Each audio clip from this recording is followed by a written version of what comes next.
I didn't believe the rules were written in blood until the 5th night, when I found one of the lines still wet. By then, I had already followed most of them. I had counted the canoes. I had covered the security monitor. I had heard my full name come through a radio that wasn't receiving any signal. I had also seen myself standing outside the office while I was still sitting inside it. I don't work at Camp Larkspur anymore. At least, I don't drive there or collect a paycheck. My cousin Luke says that means the job is over. I'm not convinced. The camp still has my name on its staff list. And every morning at 4:30, I wake up before my alarm. It started last September, 3 weeks after I lost my warehouse job. I had been working inventory for an appliance distributor outside Fairmont. It wasn't good work, but it was steady. I had health insurance, regular hours, and enough money left after rent to keep my car running. Then the company moved most of its operations 2 states away. They gave us less than a month's notice.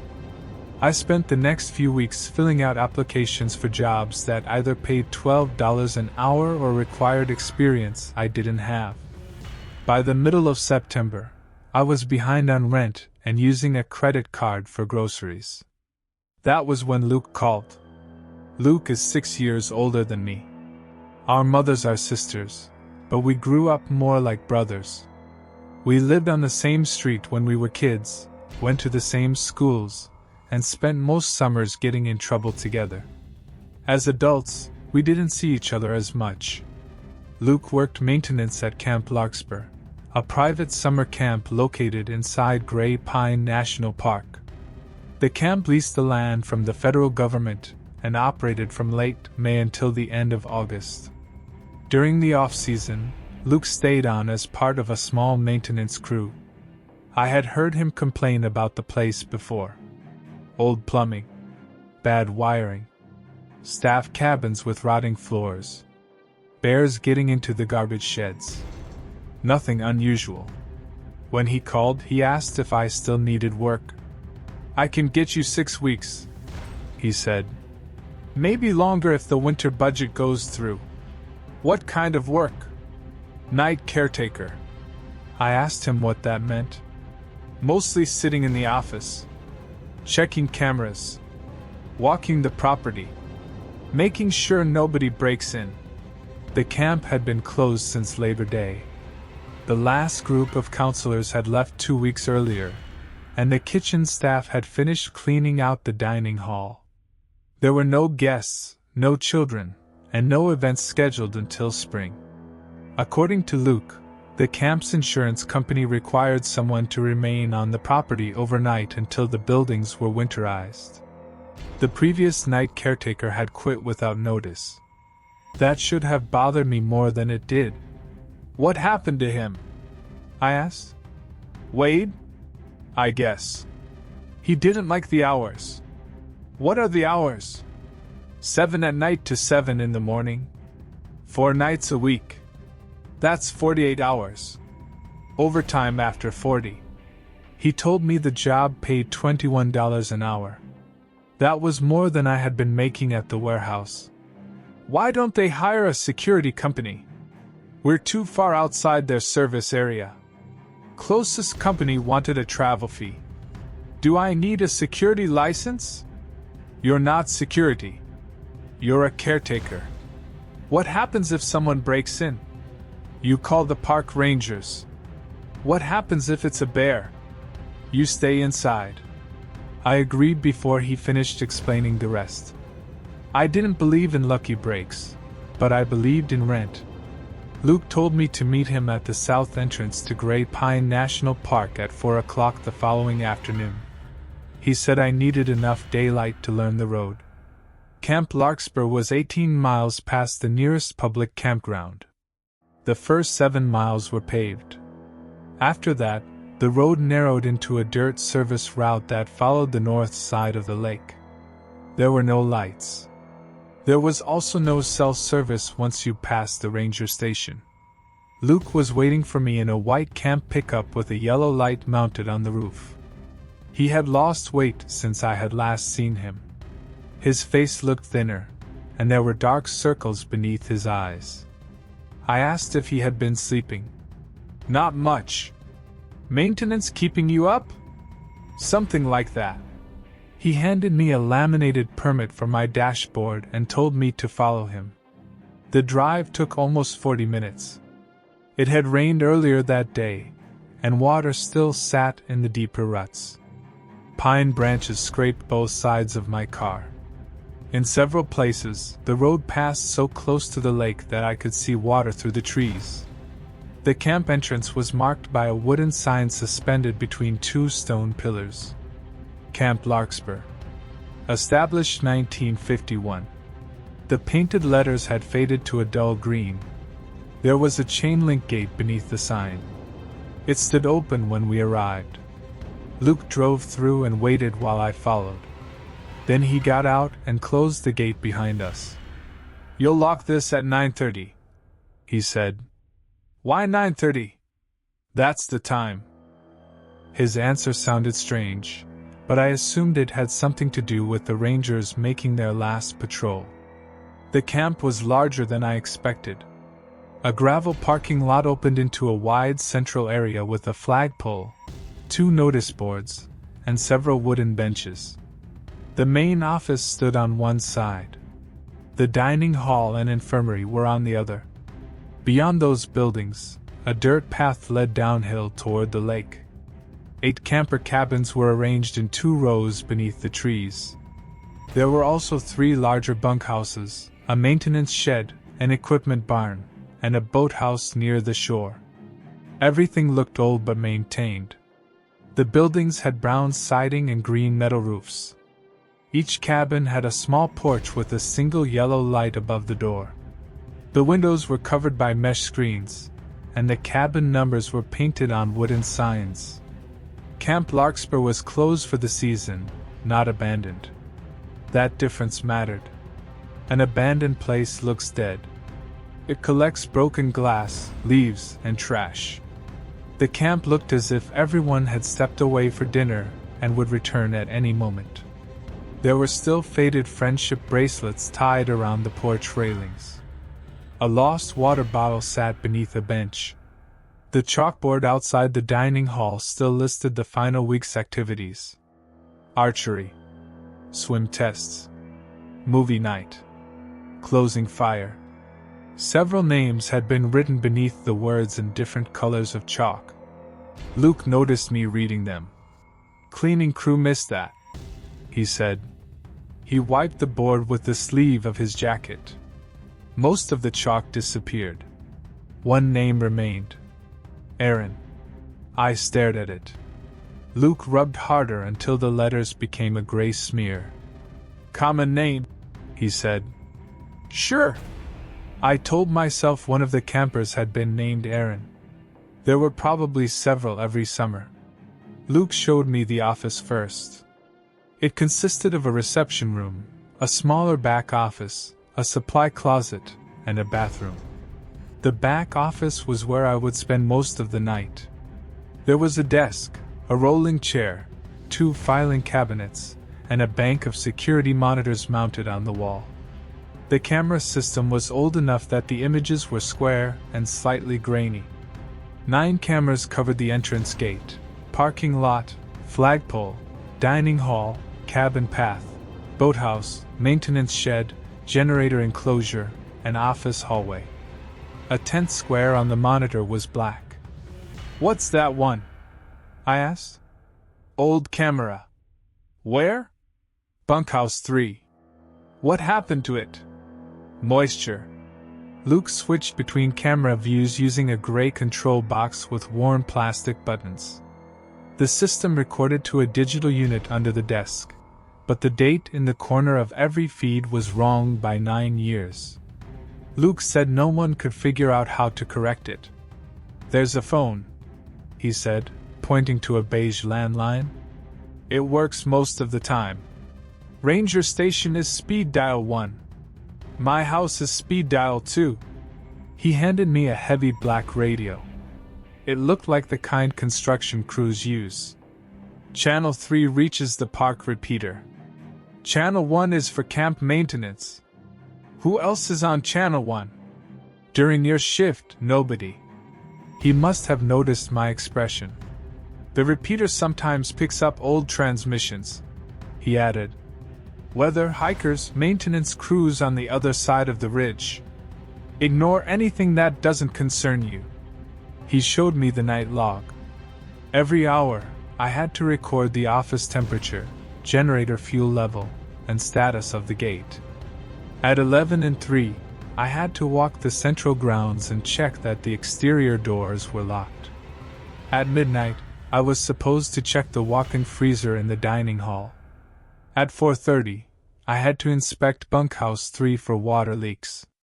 The rest of the time, I could read, watch downloaded movies, or sleep in the chair as long as I woke up for the checks.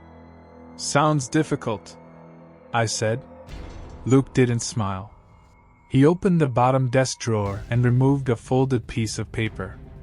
It had been placed inside a clear plastic sleeve. He set it on the desk but kept his hand on it. There's one more part. What is it? Night instructions. You already showed me the log. These are different. He pushed the paper toward me. It was a sheet of old Camp Larkspur letterhead. The camp name and address were printed in faded green across the top.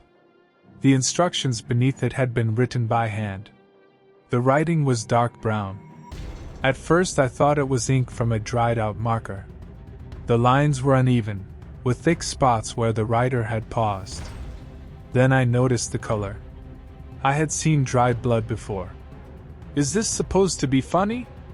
I asked. No. What did they write this with? Luke looked toward the office door. Just read it. There were 7 numbered rules. They said, the front gate must be chained by 9:30 p.m. If it is already chained when you arrive, do not enter the camp. Leave before dark and call Luke from the park phone. At 10:15 p.m. Switch on every cabin porch light except cabin 6. If the light at cabin 6 is already on, close the office blinds and do not look at any security monitor for 20 minutes. At 11:40 p.m. Count the canoes from the boathouse doorway. There are 12. If you see 13, say, the lake is closed. Shut the door and do not go near the water until daylight. Do not answer the radio if the caller uses your full name. Turn the volume down until the static stops.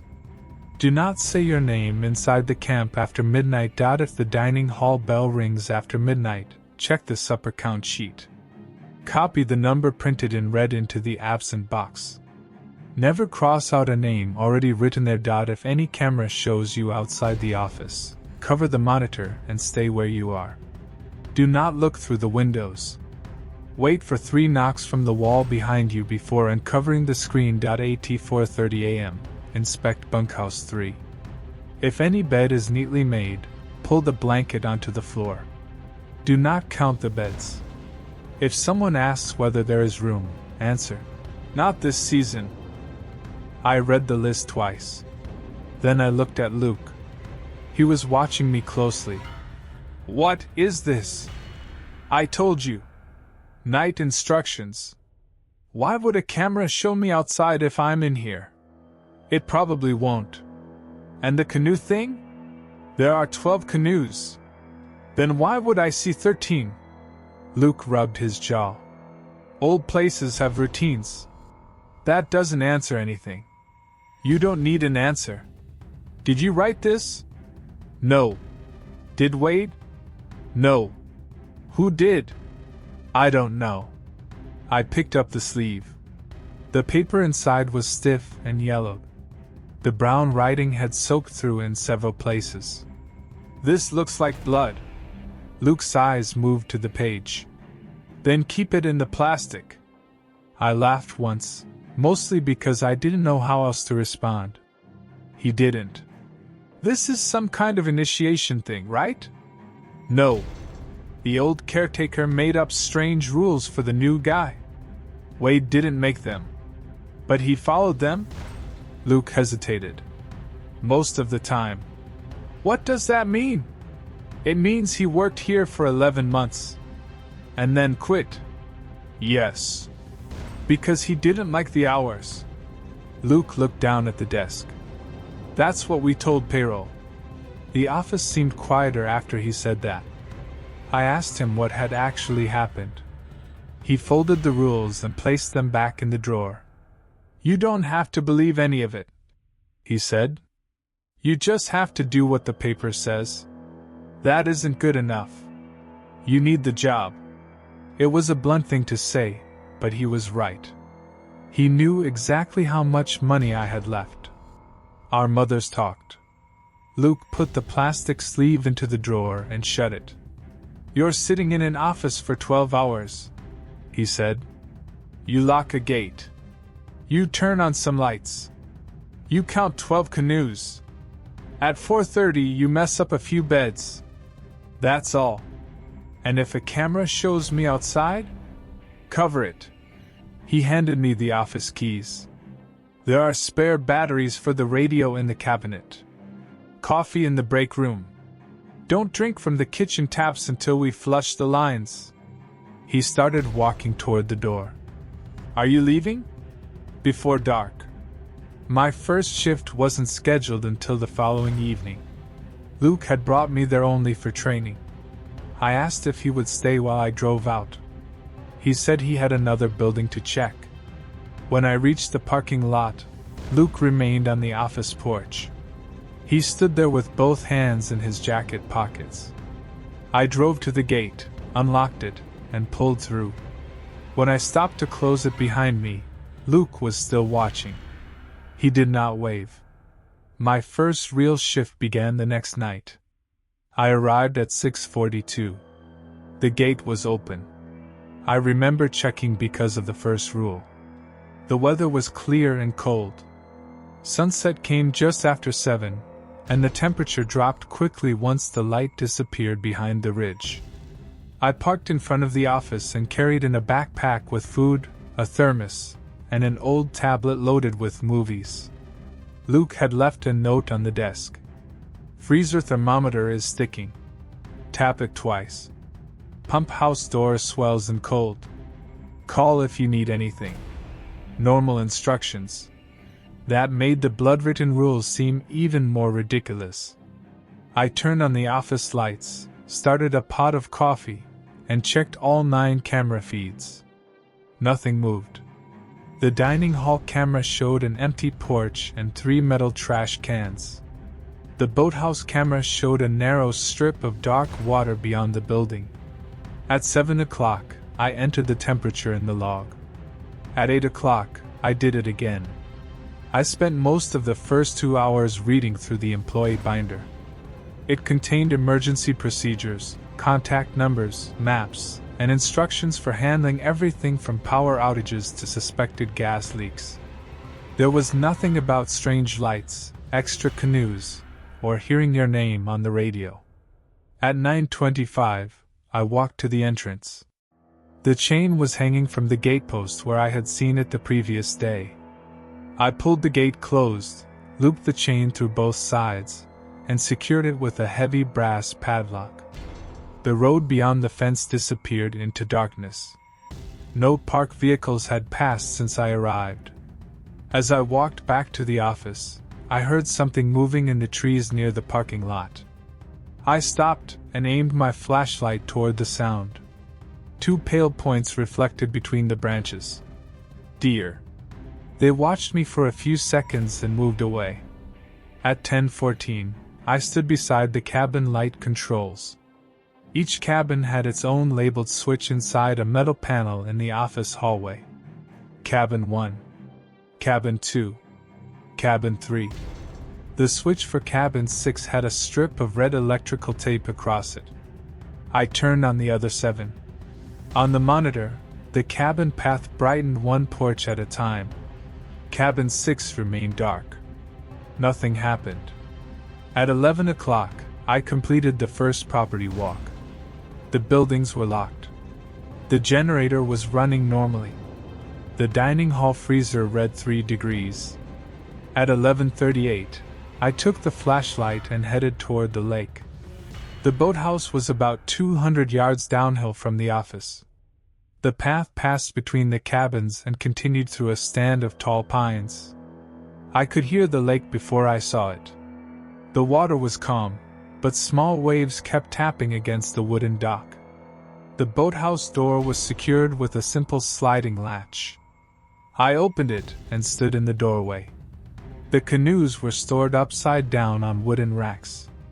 6 on the left, 6 on the right, 12. I counted them again. Then I felt foolish for counting twice. I shut the door and returned to the office. The radio remained silent.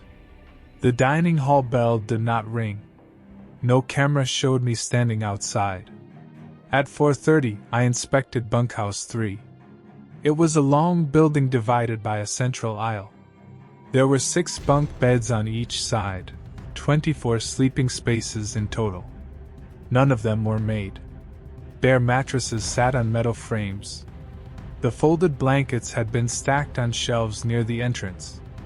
I checked the ceiling for watermarks, made a note about a loose window latch, and left. At 6:55, I unlocked the front gate. Luke arrived 5 minutes later. "How was it?" he asked. "Terrifying." He looked at me for several seconds before realizing I was being sarcastic. "Nothing happened?" "I counted 12 canoes." "Good."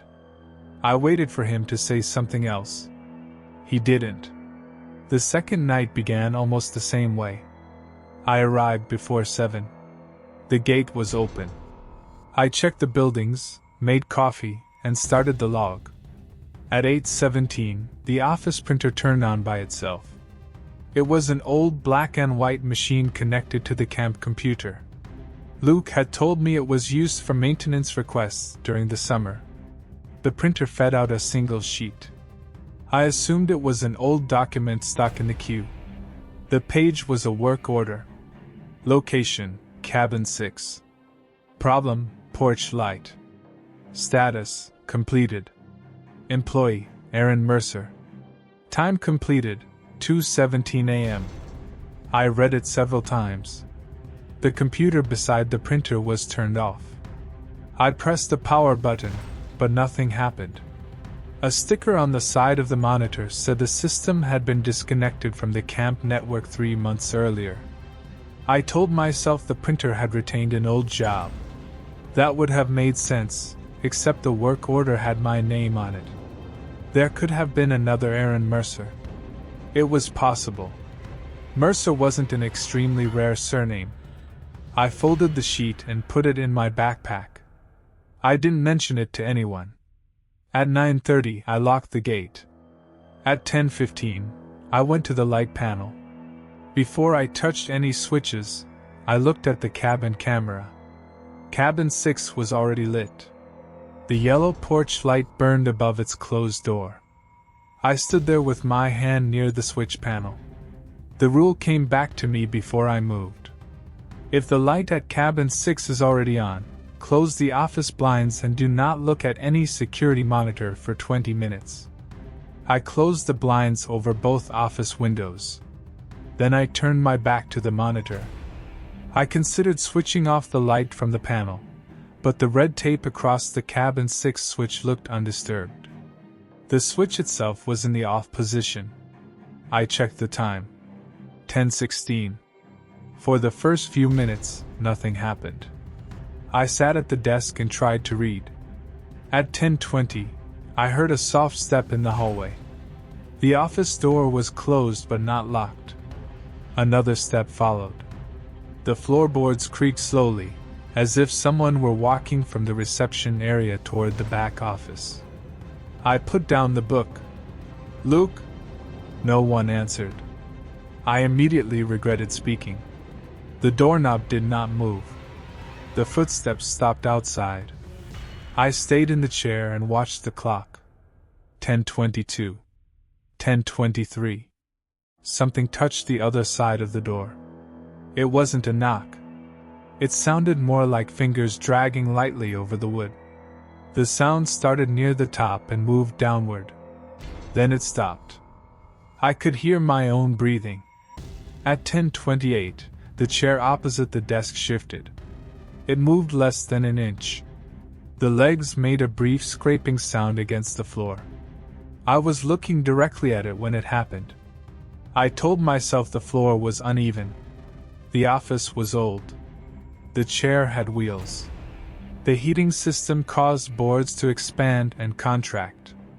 At 10:31, someone coughed in the reception room. It sounded like a child trying to stay quiet.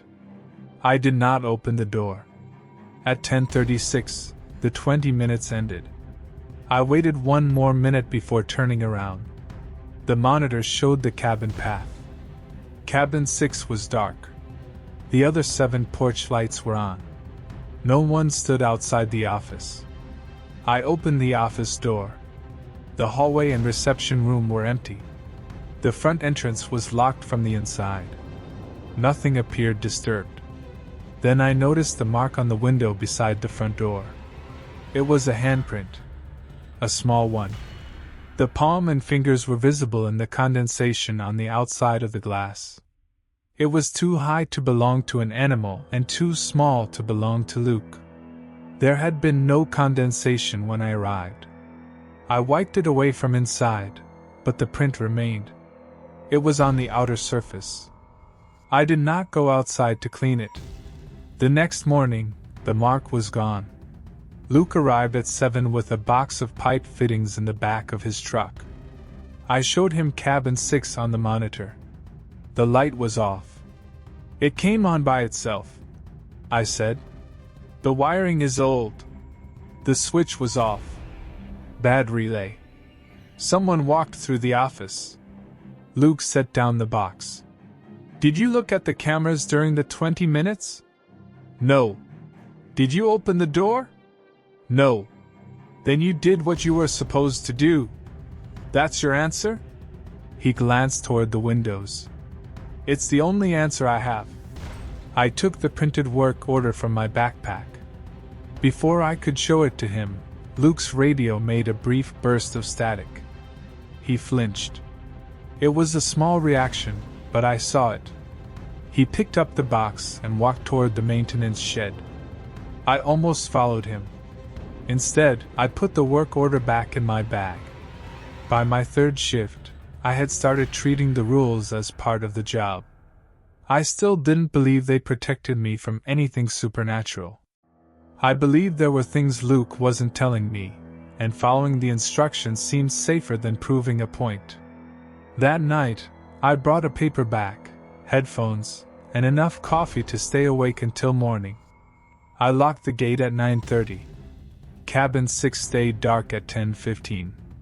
At 11:40, I went to the boathouse. The air had become colder, and a thin layer of mist covered the lake. I opened the door and raised my flashlight. 6 canoes on the left. 7 on the right. I counted again. 13. The extra canoes sat on the lowest rack near the back wall. It was different from the others.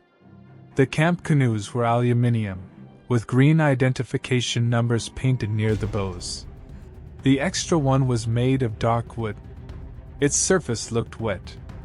I could see beads of water running down the sides and dripping onto the floor. For a few seconds, I simply stared. There was no room for another canoe on the rack. The wooden one seemed to have been pushed between 2 of the aluminium canoes, but neither had shifted. I stepped closer. The smell inside the boathouse changed. Wet wood. Lake water. Something old and sour. The rule came back to me. I stayed in the doorway. The lake is closed, I said.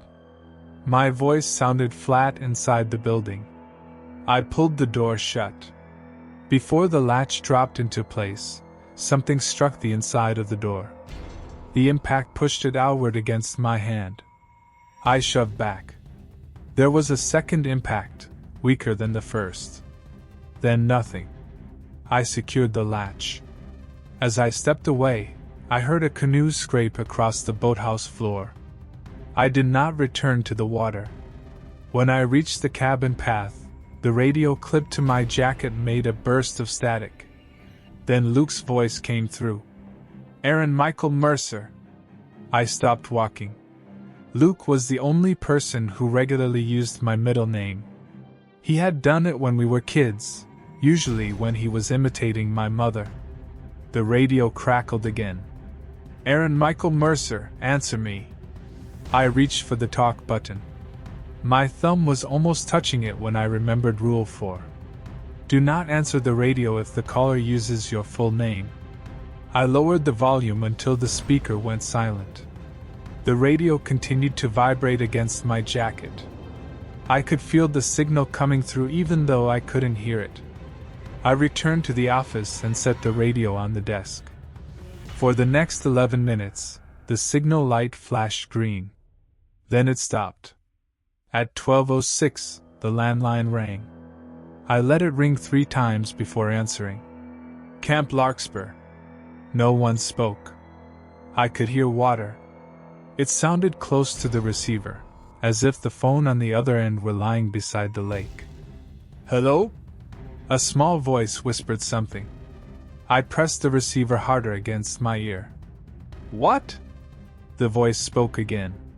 "Why did you close it?" I hung up. The phone rang immediately. I disconnected the cord from the wall. For the next hour, nothing happened. At 1:14, I noticed something hanging from the coat hook near the office door. It was an orange life jacket. I had walked past that hook several times. It had been empty when I arrived. Water dripped from the bottom of the jacket and collected on the floor. A strip of white tape had been attached to the front. A name was written on it in black marker. A. Mercer. I did not touch it. At sunrise, the life jacket was dry.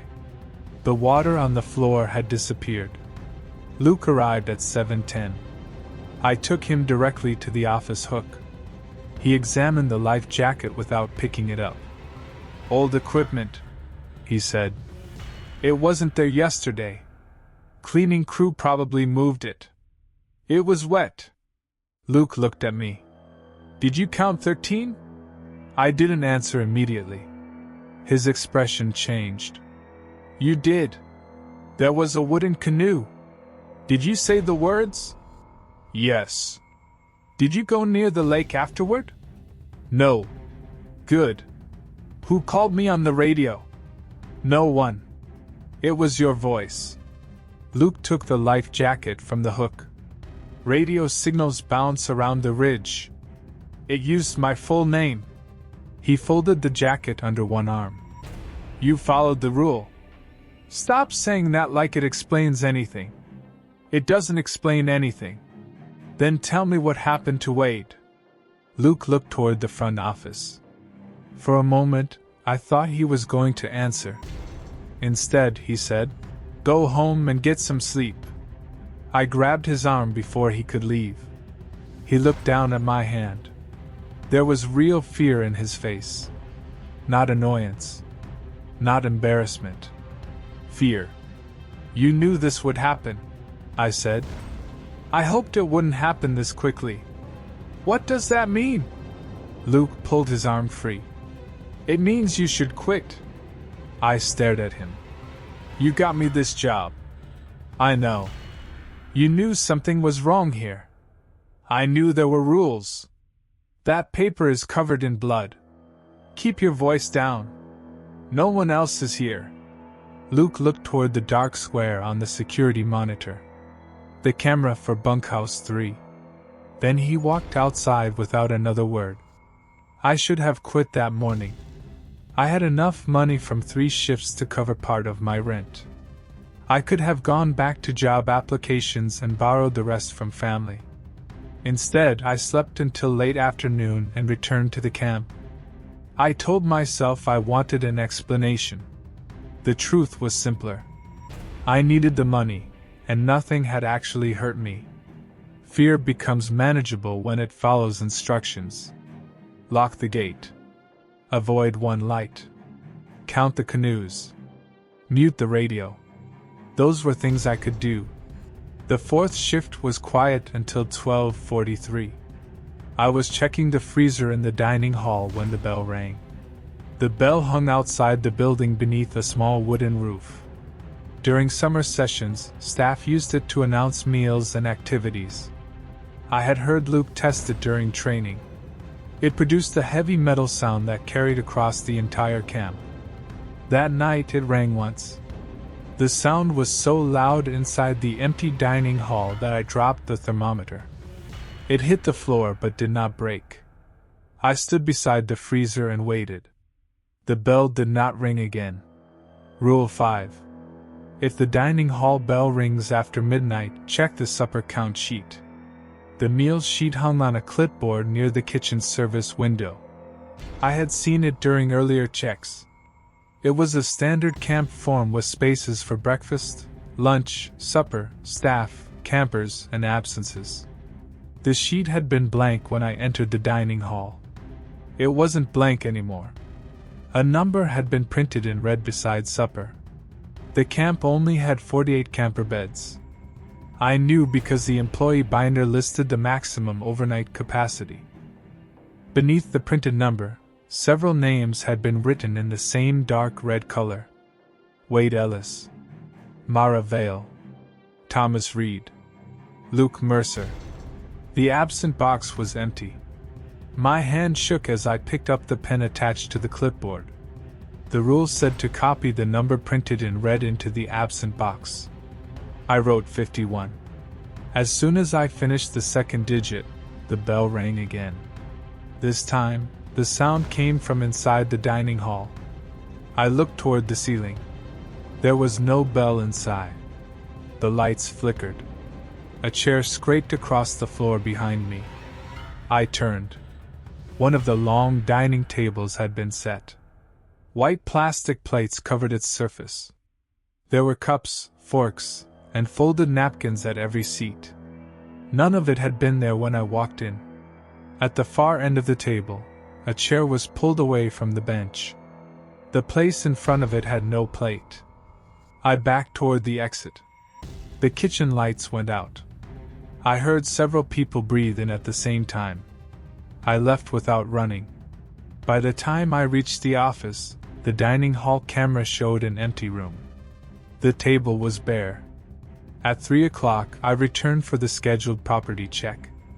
The clipboard was still near the service window. The number 51 remained in the absent box. The names were gone. I brought the sheet back to the office and locked it in the bottom desk drawer with the rules.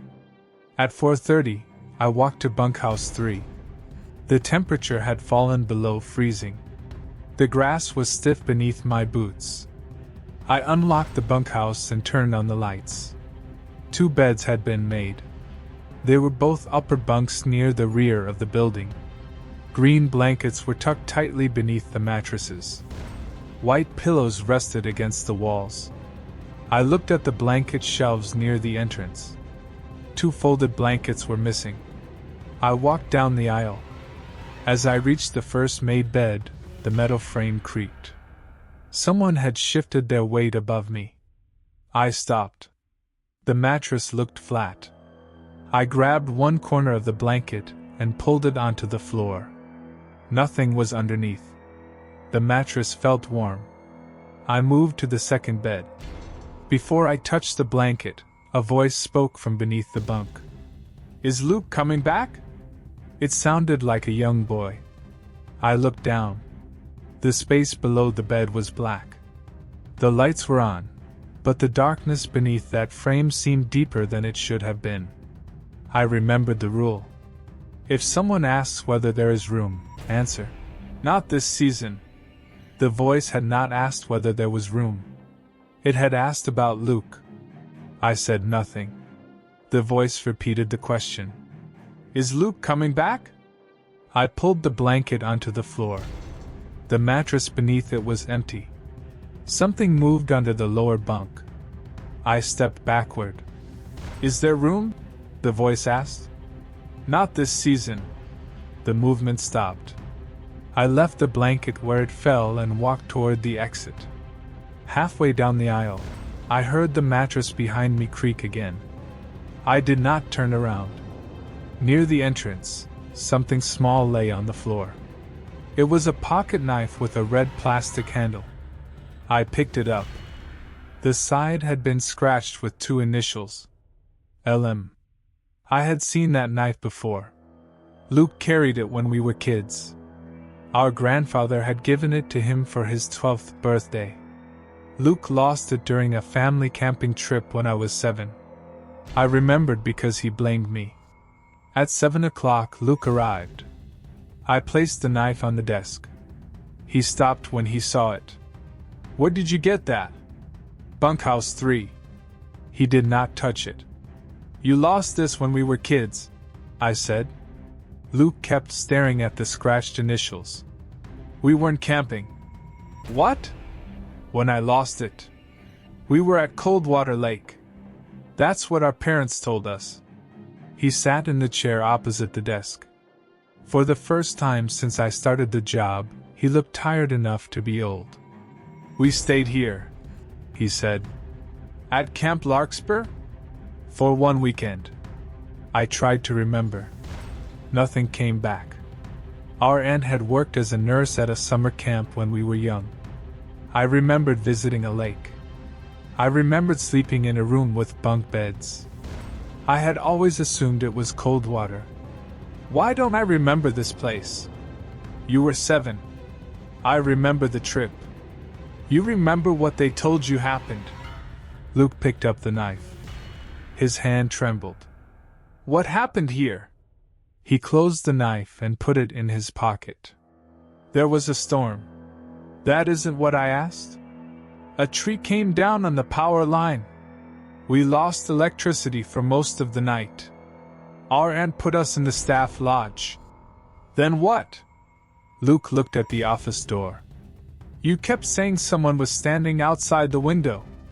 A cold feeling moved across my back. "Who?" "You." I waited for him to explain.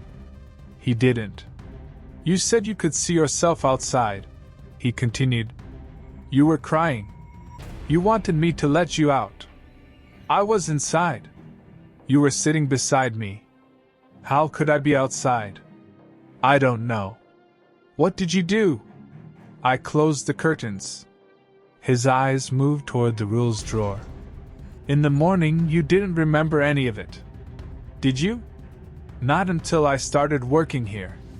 The office heater clicked off. The sudden silence made both of us look toward the hallway. Luke lowered his voice. "Wade started seeing things during his first month. He heard names over the radio. Found beds made. Saw people in places where no one should have been." "What happened to him?" "He broke Rule 6. My eyes moved toward the security monitor. "What did he see?" "Himself near the flagpole." "What did he do?" "He went outside." "And?" Luke rubbed both hands over his face. "We found the office unlocked at 7. His truck was still in the parking lot. His coat was on the chair." "Did you search?" "For 3 days. You told payroll he quit. The camp director didn't want the park involved. A man disappeared. The park was involved." Quietly. "Did they find him?" Luke looked down. "They found someone." I waited. "What does that mean?" "The man they found said his name was Wade Ellis. He had Wade's identification. He knew Wade's address, his family, everything. Then you found him. Wade had a tattoo on his left forearm. A black snake. The man they found didn't." I didn't speak. "His wife said it wasn't him," Luke continued. "She said he looked right, but he didn't move right. He knew things Wade knew, but he remembered them in the wrong order." "What happened to him?" "He left the hospital before sunrise." "Where is he now?" "I don't know." I thought about the camera rule. If any camera shows you outside the office, cover the monitor and stay where you are. You think something copies people. I don't think anything. That's exactly what you think. I followed the rules. And you gave me this job. Luke shut his eyes. I thought it might be different for you. Because I was here as a child? Because it already knew you. That was when I told him I was quitting. Luke nodded. He didn't try to change my mind. I gathered my backpack and coat. Before leaving, I opened the bottom drawer to remove the printed work order and meal sheet. The rules were still inside the plastic sleeve. The supper sheet was gone. I searched beneath the folders and behind the drawer. It wasn't there. You saw me put it in here, I said. Luke did not answer. I lifted the rules. A new name had appeared beneath Rule 5. Aaron Mercer. The letters were dark red. The line had not been there the night before. I touched the plastic above my name. It was warm. Luke took the sleeve from me. Go home, he said. I did. For the next 4 days, I ignored his calls. I applied for 2 jobs and attended an interview at a hardware store. The store manager said he would contact me by the end of the week. On the second night, I woke at 4:30. I had been dreaming about Bunkhouse 3. In the dream, I stood in the central aisle while someone made the beds behind me. Every time I turned, another blanket had been tucked into place. I never saw who was doing it. On the third night, I woke at 4:30 again. Someone had called my name from the hallway outside my apartment. Not Aaron. My full name. I checked the hall through the door viewer. No one was there. On the 4th afternoon, Luke came to my apartment. He looked worse than before. His jacket was dirty, and there was dried mud on his shoes. A strip of white bandage covered the palm of his left hand. I need you to cover one more shift, he said. No. Just tonight. No. I can't do it. Then tell your boss. She's in Denver. Call the Rangers. It isn't their job. It isn't mine either. Luke looked down the apartment hallway. There has to be someone there. Why? The lights are already on. I stared at him. What lights? The cabin lights. It's 3 in the afternoon. All of them. Including 6? He nodded. Then close the camp. It is closed. You know what I mean. Luke lowered his voice. If no one takes the shift, the office stays empty. That sounds safer. It isn't. Why? He looked at me for several seconds. Because an empty office means there's room for someone. I told him to leave. He reached into his jacket and placed the rules on my kitchen counter.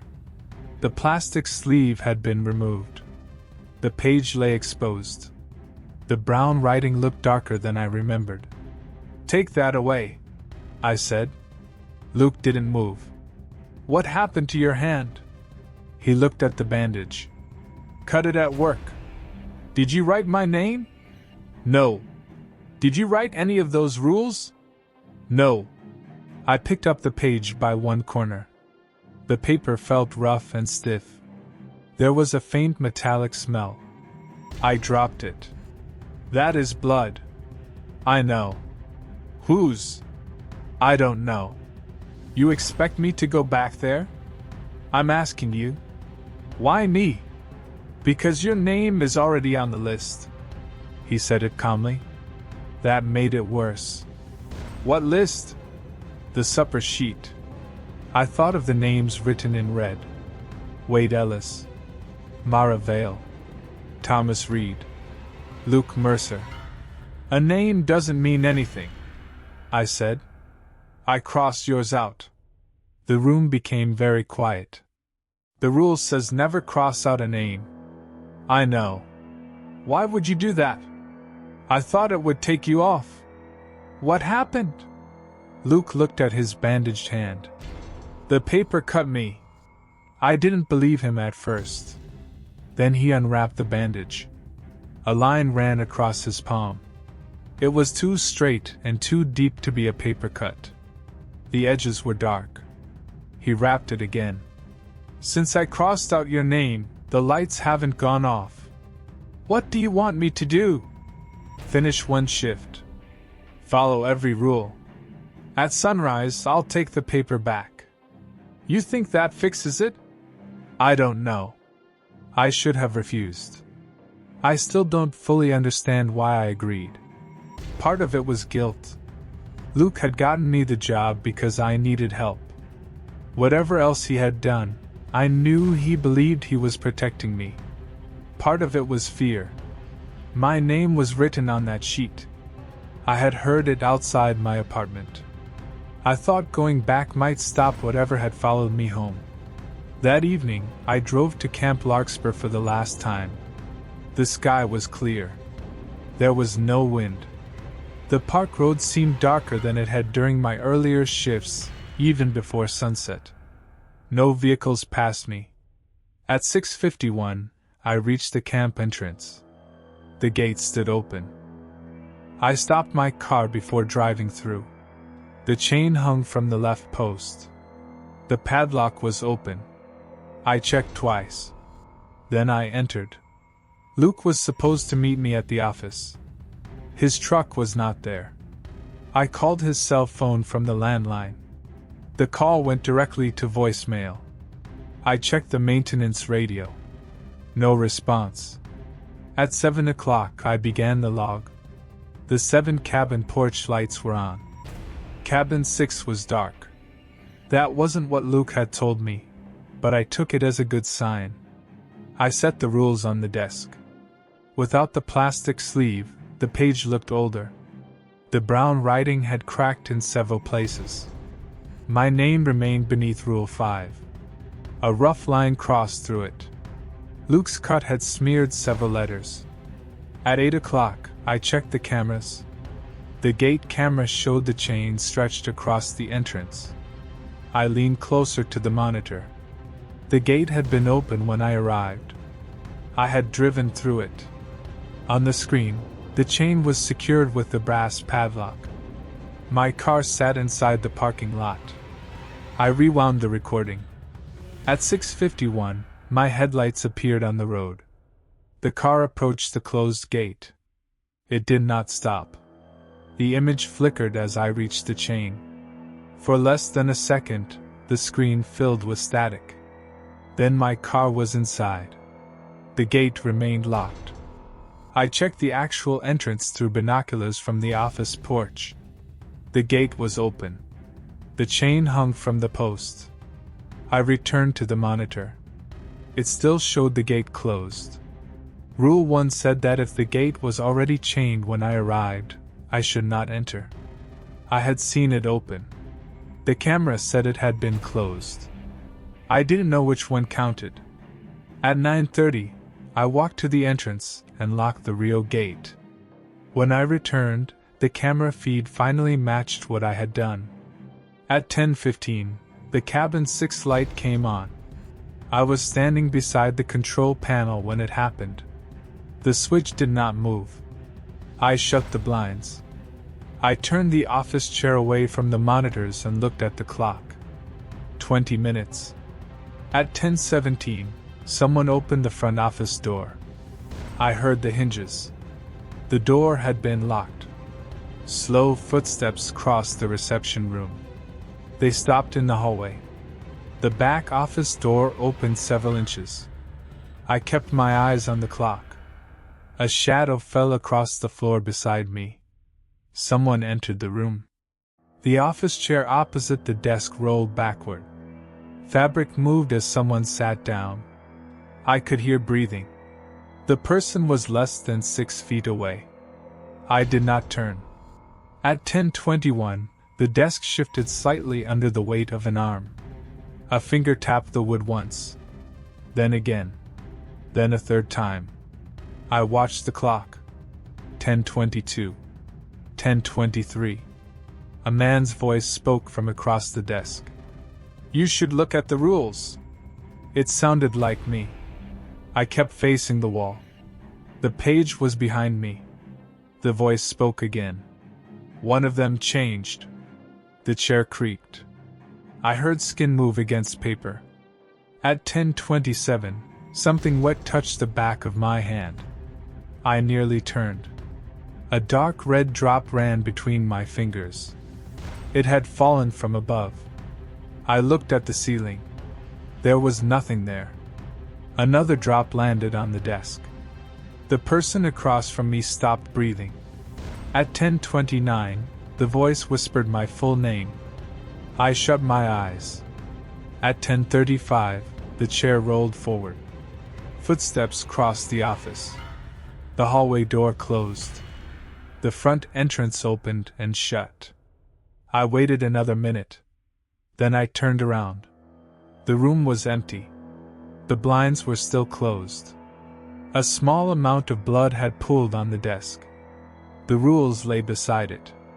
A new line had appeared beneath Rule 7. The writing was bright red and wet. Do not let the one outside come in.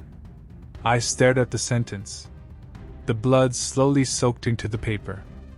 I checked my hand and face for cuts. There were none.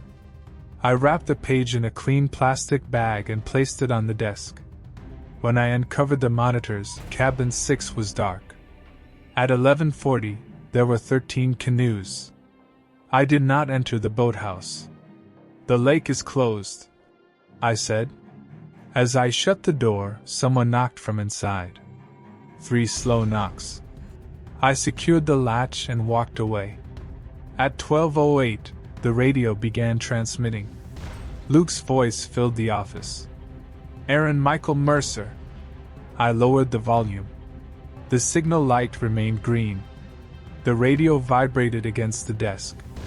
At 12:11, the dining hall bell rang. Once. I waited for it to stop echoing before leaving the office. The meal sheet hung in its usual place. The number printed in red was 2. Beneath it were 2 names. Aaron Mercer. Luke Mercer. Luke's name was not crossed out. Mine was. The rules said never to cross out a name already written there. Luke had broken it. I wrote 2 in the absent box. The dining hall bell rang again. The lights above me dimmed. A quiet sound came from the tables. At first, I thought it was rain touching the roof. Then I realized it was whispering. Dozens of voices spoke at once. I couldn't understand the words. Every chair in the dining hall was pulled away from its table. They all moved at the same time. Only a few inches. I left the sheet on the clipboard and returned to the office. At 12:40, the radio stopped transmitting.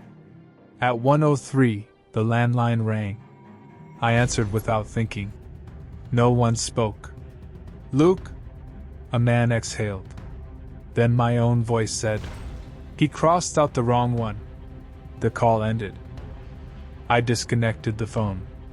At 1:36, I found an old file in the bottom desk drawer. I had searched that drawer before. I was certain the file had not been there. The folder was labeled Night Staff Procedures, 1978. Inside were typed incident reports, old maintenance logs, and several versions of the rules. Most were similar to the ones Luke had given me. The wording changed slightly over the years. The canoe count had always been 12. Cabin 6 had always remained dark. The bell had always been connected to the meal sheet. Rule 6 was different. The oldest version said, If the outside camera shows the night watchman on the grounds while the night watchman remains in the office, cover the screen. Keep the one inside from seeing the one outside. Do not allow them to speak. I read it several times. Keep the one inside from seeing the one outside. Not protect the person inside. Keep them from seeing. The rule did not say the image was false. It did not say the person outside was dangerous. It only said to prevent them from communicating. A handwritten report from 1986 described an incident involving two caretakers. One had been found near the flagpole. The other was inside the office. Both claimed to be the same man. Both knew the same personal information. The report ended after one sentence. The individual located inside the office was permitted to leave. There was no explanation of what happened to the other one. Another report, dated 1993, included a note in the margin. The handwriting was faded but readable. The rules are written for whichever one finds them first. At 2:17, the security monitor flickered. I looked up. Someone stood beside the flagpole. He wore my jacket. He was facing away from the camera. For a few seconds I couldn't move. Then the figure turned. It was me. The face was grainy, but there was no doubt. Same height. Same hair. Same clothes. Even the small tear near the shoulder of my jacket was visible. I was still wearing that jacket inside the office. The person on the screen raised one hand. He was holding a sheet of paper in a plastic bag. The rules. I looked at the desk. The bag was gone. I grabbed an old sweatshirt and threw it over the monitor. Rule 6. Cover the screen. Stay where you are. Do not look through the windows. Wait for 3 knocks from the wall behind you. I remained in the chair. At 2:20, someone knocked on the front office door. 3 times. I did not move. Those were not the correct knocks. The rules specified the wall behind me. A voice came from the reception room. Aaron. It was my voice. The one in there isn't you. I said nothing. You drove through a locked gate. The front doorknob moved. You saw the recording. I stared at the wall behind the desk. The voice continued. Check your left hand. I looked. A small white scar crossed the base of my thumb. I had gotten it from a broken bottle when I was 16. It was still there. Check the other hand, the voice said. I did. Nothing unusual. Luke cut the one that came inside. I remembered Luke's bandage. The straight line across his palm. Luke knew, the voice continued. That's why he crossed out your name. The wall behind me knocked once. I held my breath. A second knock followed. The person in the reception room became quiet. The wall knocked a third time. According to the rule, I could uncover the monitor. I reached for the sweatshirt. Then the front door knocked 3 times again. Both sets had been slow and evenly spaced. I couldn't be certain which sound had come from the wall. I lowered my hand. The voice outside said, Don't look at the screen. That was exactly what the rules told me. For several minutes, nothing happened. At 2:31, the office doorknob turned. The door opened slowly. I was looking directly at it. The reception room beyond was empty. The front entrance remained closed. The voice now came from the hallway. You have to let me back in. I moved away from the door. You're already inside, it said. My throat felt tight. I wanted to respond. I wanted to ask what it meant. Rule 4 said not to say my name after midnight, but it didn't say I couldn't speak at all. Still, I remained silent. The office door opened wider. No one stood there. I could hear footsteps moving across the room, but the floorboards did not bend. The sound stopped beside the desk. The sweatshirt covering the monitor shifted. A hand was underneath it. The fabric rose several inches, forming the shape of fingers pressing from the other side. I backed into the filing cabinet. The hand lowered. The sweatshirt became flat again. Then the office door closed. At 3:12, I heard a vehicle at the front gate. Headlights moved through the cracks in the blinds. A horn sounded twice. Luke's voice called from outside. Aaron, open the gate. I did not look through the window. The radio activated. Aaron, Michael Mercer, answer me. I kept the volume down. The horn sounded again. Something happened on the road. Luke shouted. I need help. His voice sounded strained. I stayed in the office. A few minutes later, something struck the gate hard enough that I heard the chain rattle from the parking lot. Then again. Then silence.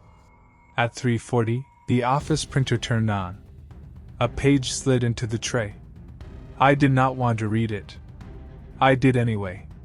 It was another work order. Location, bunkhouse 3. Problem, occupancy. Status, incomplete. Employee, Aaron Mercer. Time due 4:30 a.m. At 4 o'clock, the radio stopped transmitting. At 4:27, I stood beside the office door. The monitor was still covered. Rule 6 said I had to remain where I was until I heard the 3 knocks and uncovered the screen. I had heard 2 sets of 3 knocks. I didn't know which set counted. Rule 7 said I had to inspect bunkhouse 3 at 4:30. I could not follow both rules without deciding that one of the knocks had been real. I looked at the clock. 4:28. The camp was silent. No generator hum. No wind. No movement outside. I reached for the sweatshirt and pulled it away. The flagpole camera showed an empty central field. No one stood outside. I checked the other feeds. Gate. Dining hall. Cabins. Boathouse. Maintenance shed. Everything looked normal. Then I reached the office hallway camera. The image showed the closed back office door. That was impossible. I was inside the back office, looking at the monitor. The camera should have shown the hallway and the outer side of the door. It did. The door was closed. I looked behind me. The actual door was open. On the monitor, the closed door slowly opened. A man sat at the desk inside. He wore my jacket. His back faced the camera. I looked at the chair beneath me. I was standing. The man on the screen turned toward the hallway camera. It was me. He raised one finger to his lips. Then he looked directly past the camera, towards something in the reception room. His expression changed. He stood quickly and moved out of view. Behind me, the office chair rolled across the floor. I turned. The chair was empty. The clock changed to 4:30. Somewhere outside, a bunk bed creaked. I opened the office door. That was the rule I broke. I could say I had no choice. I could say Rule 7 forced me to leave. That isn't true. I could have stayed inside. I opened the door because I wanted to know which version of the office was real. The reception room was empty. The front entrance stood open. I had locked it earlier. Cold air moved through the building. There were muddy footprints on the floor. They began at the back office. They crossed the reception room and continued outside. No prints came in from the porch. I followed them. They led through the central camp toward bunkhouse 3. The porch lights were off. All of them. Even the flagpole camera's red indicator light was dark. The bunkhouse door stood open. Light spilled into the path. I stopped several feet away. Someone inside was making a bed. I could hear the blanket being pulled tight, then tucked beneath the mattress. When I stepped onto the porch, the sound stopped. I entered. Every bed was made. Green blankets covered the upper and lower bunks. White pillows rested against the walls. The bunkhouse held more beds than I remembered. I knew there had been 6 frames on each side. Now the frames extended farther into the building than the walls should have allowed. The rear of the bunkhouse seemed distant. I did not count them. I started with the nearest bed. I pulled the blanket onto the floor. The mattress beneath it was empty. I moved to the next. Then the next. Each blanket landed with a soft, heavy sound. I kept my eyes on the mattresses and refused to look down the aisle. After the 6th or 7th bed, someone began walking behind me. The steps stopped whenever I stopped. They continued whenever I moved. I did not turn. I pulled another blanket down. Something beneath the mattress exhaled. I kept going. At some point, I reached the place where the rear wall should have been. There were still more beds. I pulled down another blanket. Luke's pocketknife lay on the mattress. The red handle was open. The blade pointed toward the next bunk. I left it there. A voice spoke behind me. "Is there room?" It sounded like Luke. "Not this season," I said. "Then why did you come back?" I pulled down the next blanket. My backpack lay beneath it. The same backpack I had left in the office. The zipper was open. Inside were my car keys, wallet, and phone. I checked my pockets. They were empty. I had carried my keys when I left the office. At least I thought I had. The footsteps moved closer. "Is there room?" Luke's voice asked again. "Not this season." A hand touched the back of my jacket.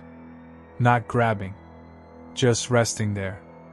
I pulled another blanket. Someone was lying beneath it. I saw the outline of a body through the fabric before the blanket reached the floor. The person was wearing my clothes. I saw my shoes. My jeans. My left hand hanging over the side of the mattress. A white scar crossed the base of the thumb. I did not look at the face. The person on the bed whispered my full name. I ran. Not because it moved. It didn't. I ran because the voice came from my own mouth. I left the bunkhouse and crossed the camp. There was no one behind me. The office front door was closed. The muddy footprints on the porch were gone. I tried my key. It did not fit the lock. Through the window, I could see the back office monitor. The office camera showed me standing outside. A person sat at the desk with his back to the window. He reached forward and covered the monitor with a sweatshirt. I knocked on the glass. The person inside did not turn. I knocked again.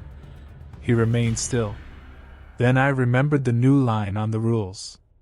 "Do not let the one outside come in." I stopped knocking.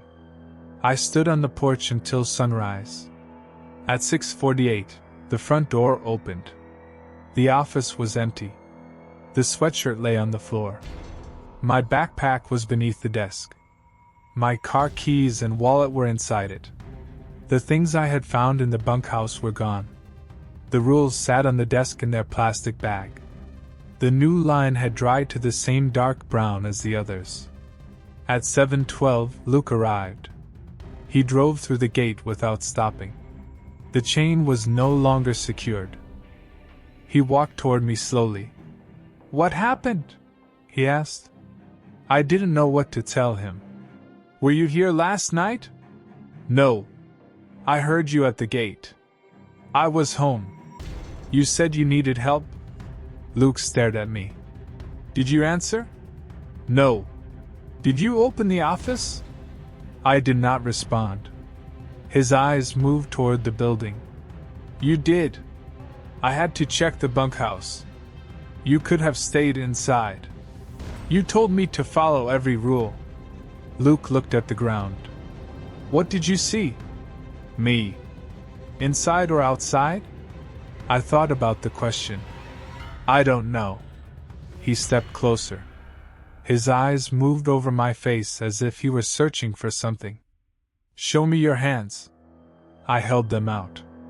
He examined both palms. "What are you looking for?" "The cut." "I don't have one." Luke stepped backward. His face had gone pale. "You need to leave." You said finishing the shift would fix this. I was wrong. What about the list? He entered the office. The supper sheet lay on the desk. I had left it in the dining hall. The number 2 was still written in the absent box. My name and Luke's name were underneath it. The line through my name was gone. Instead, Luke's name had been crossed out. He stared at the sheet. I didn't do that, I said. Luke touched the red line through his name. Blood appeared beneath his fingertip. Fresh blood. His bandage darkened at the same time. He pulled his hand away. Go, he said. What about you? I have to close the office. Come with me. I can't. Why? Luke looked at the rules. Someone has to be here until the lights go out. I started to argue. Then the cabin 6 porch light came on. It was daylight. We could see the yellow glow through the office window. Luke locked the bottom desk drawer and put the key in his pocket. He told me to drive directly home and not to stop inside the park. He said if I saw his truck behind me, I should not pull over. I asked him what he planned to do. He said he would call me after sunset. He never did.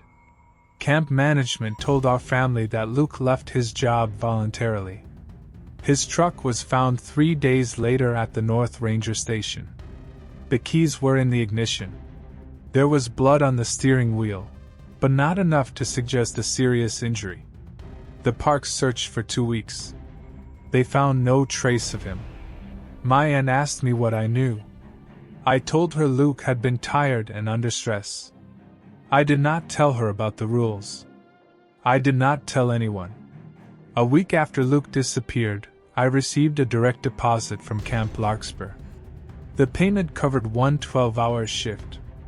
The description said final night. I called the camp's administrative office and asked them to remove me from payroll. The woman I spoke to could not find my employee record. I gave her my name, social security number, and the deposit amount. She checked twice. According to her system, I had never worked there.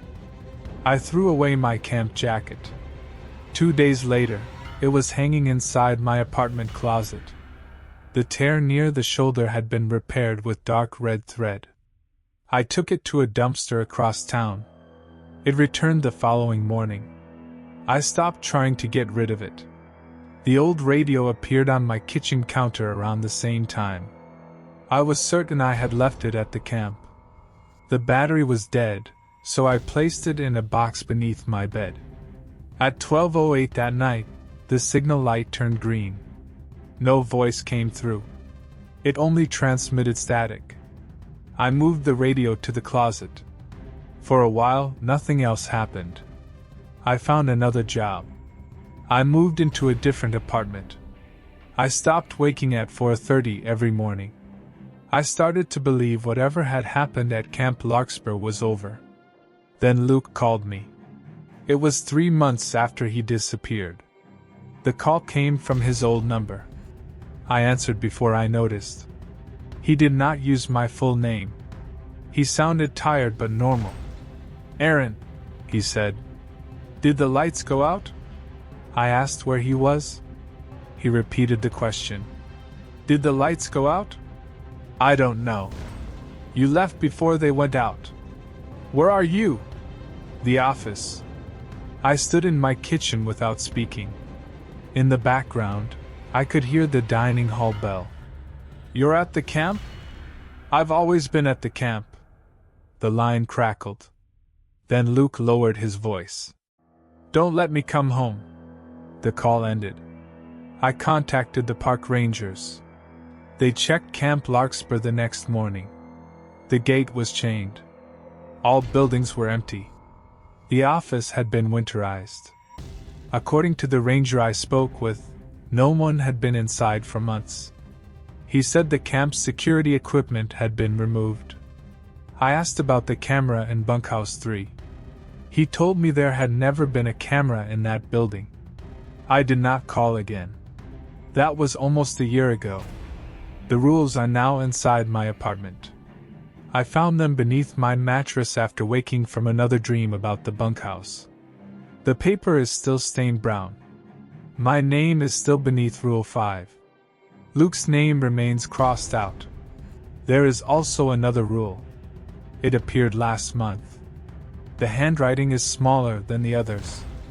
It says, "If the bed is made at 4:30, do not pull back the blanket. The one outside has already come in. I don't have a spare bedroom. I live alone. But at 4:30 this morning, someone in the room across from mine pulled the blanket onto the floor.